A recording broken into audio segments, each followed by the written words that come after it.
The daily code snippet.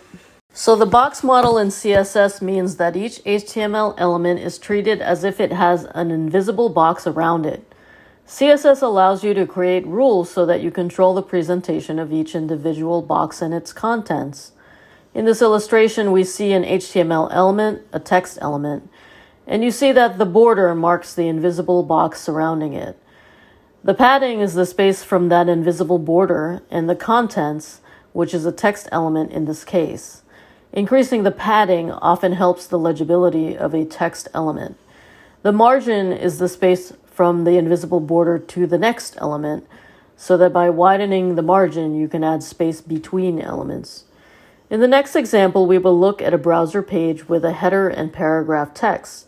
We will look at how it displays, and then we will also look at how it is seen by CSS, i.e. with invisible boxes around each element.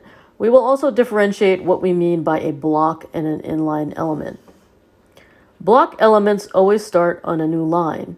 Inline elements flow within the text and do not start on a new line. In this example, we have block elements marked in blue, while we have inline elements marked in green. Some elements are represented in our example, while others are not. So for example, we see that the body element, number 1, encloses all the elements and it is a block element. Our H1 heading element, number 2, is also a block element, as would be H2 to H6 elements that are not represented. And finally, the P, or paragraph text, number 3, are also block elements. We do not have a div element represented, but it is considered a block element.